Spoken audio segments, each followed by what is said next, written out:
Now, friends, we come today to the second chapter of the book of Exodus, and if you have your Bible, will you turn there with us? Because we want to begin right there, and we would appreciate very much having you turn to this passage. It'll make it more meaningful to you, and if you have the notes and outlines, to follow along with them, and the books that we offer from time to time. For this one, the one on Jacob back to Bethel. That gives you the background of this man who came down into Egypt, 70 souls in all, his family. And now we find them here in the book of Exodus as we begin it. It just continues the story, but there's been a hiatus of about 3.5 centuries. There's been this period of 3.5 centuries, and the people of Israel are now slaves in the land of Egypt, and that was according to the way God had predicted it to this man,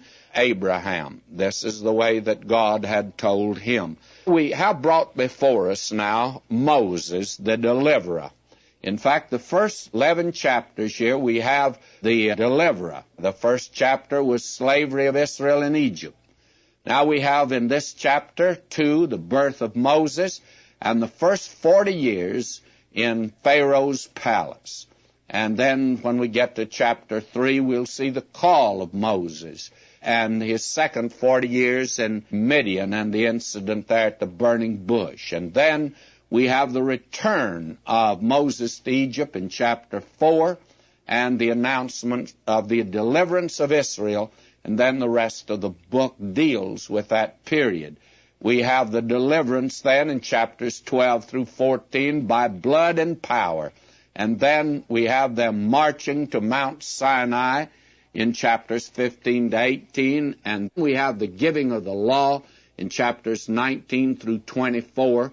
And then the blueprint and construction of the tabernacle in chapters 25 to 40. I'm just giving you the outline of this very marvelous book of Exodus, where nothing has begun, nothing ended. It's just a continuation of the story that was begun in Genesis, and we'll follow it when we get into Leviticus and the book of Numbers.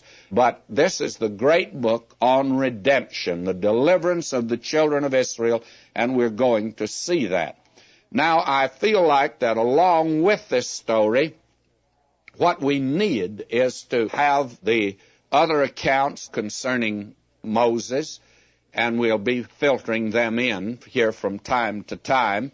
And we have the story of Moses over in the 11th chapter of Hebrews. And frankly, this is, shall I say, just a capsule account of the book of Exodus, beginning with Moses here, and that's in Hebrews 11, verse 23. Let me read this, and we'll have a background for what we're going to look at.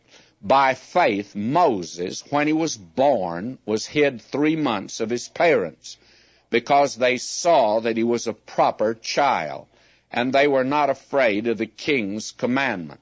By faith, Moses, when he was come to years, refused to be called the son of Pharaoh's daughter, choosing rather to suffer affliction with the people of God than to enjoy the pleasures of sin for a season, esteeming the reproach of Christ greater riches than the treasures in Egypt, for he had respect unto the recompense of the reward. By faith he forsook Egypt, not fearing the wrath of the king, for he endured as seeing him who is invisible. Through faith he kept the Passover and the sprinkling of blood, lest he that destroyed the firstborn should touch them. By faith they passed through the Red Sea, as by dry land, which the Egyptians, assaying to do, were drowned. Now that is the record of Exodus, actually, that's put in Hebrews 11 in a rather capsule account.